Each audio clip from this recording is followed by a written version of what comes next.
back to Somalia. We brought you the updates yesterday of the presidency and how former Somali leader Hassan Sheikh Mohamud indeed won the presidency again, voting by parliamentarians on Sunday in an airport hangar protected by blast walls from Islamist insurgents, whom he must now fight for a second time. The 66-year-old, who ruled from 2012 to 2017, reversed the previous election to defeat incumbent President Mohamed Abdullahi Mohamed by 214 to 110 votes in a third-round runoff, whose result was confirmed around midnight on Sunday. Supporters defied a curfew to pour onto the streets of Mogadishu, cheering and firing guns into the air. The former education campaigner and peace activist faces a daunting task in the nation of 15 million people, which is suffering its worst drought in 4 decades and has endured seemingly never-ending conflict since 1991.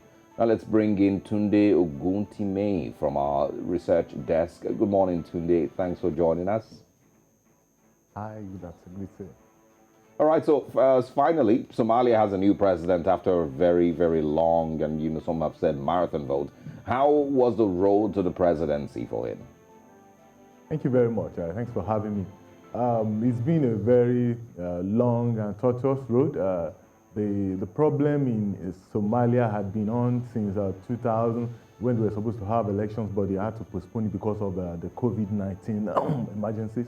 They had to wait till 2021. But even the whole waiting started when the former president, his term finished in February 2021. And since then, Somalia, maybe because of the political crisis they had in the country, they've had to postpone getting their president over and over time. Before, it had to be the parliamentary elections that came first. They tried that, the Senate first, then the House of Representatives. That one had to come on. And it wasn't until this year, even this year alone, they had postponed that election about 3 times. The election started with, just like you said, with more than 30 candidates.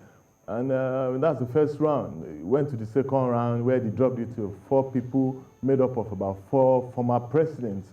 And until the third round, where the incumbent president, the current president defeated the incumbent one. And it's been a very torturous way, but it's a victory, not just for democracy, but for the people of Somalia, that they could achieve this. I mean, we could see their excitement as they moved into the streets, defying the stay-at-home orders and celebrating their incoming president. Now, this new president is coming at a time when he will have to face several major challenges. He'll also have to repair the damage that was done by months of political chaos and power struggles within the institutions. What are his chances? How do you see him surmounting all these challenges?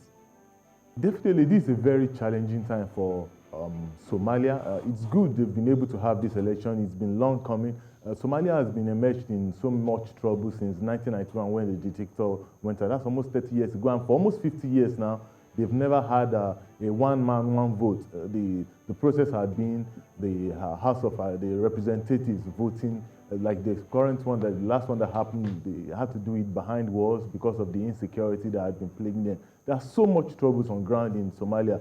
First of all, there's the problem of the Al-Shabaab insurgents. That one has been there. The problem of Al-Shabaab is already spilling out of the Horn of Africa zone. It's even spilling into some parts of the East Africa right now. That's a very big challenge. But with the Amazon that has been transformed into the AU transition mission in Somalia, they've always been there to protecting. So there should be some form of relief in tackling some of these crises. Also, the America, just recently after this election, the United States president also has reversed the embargo, because when Trump was there, he had to lift up, said Americans were coming on. The withdrawal of troops. The current president says he's sending American troops back to Somalia. So that's a very good development for it. And another problem that is on ground in Somalia is the problem of drought.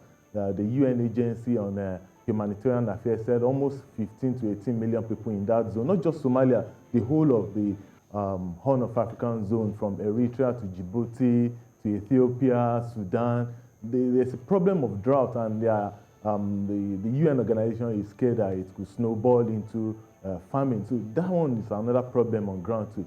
But because of the election that is coming up, that has come and gone now, the whole world seems to be in support of Somalia because they seem to be on ground. The parliamentary bodies are already in place. The president is now in place. So hopefully, and now the International Monetary Fund also promised about $400 million loan to ease some of their to ease some of these problems. If they could finish elections by the end of May, now that that is in place, I think there are so much problems though, but with what is on ground, and we should be able to see a very new Somalia president taking on some of these challenges and solving them. Although 5 years is very, it's a long way. It doesn't look like, you know. It doesn't look like it's going to solve it, but at least it can start with. Yeah, absolutely.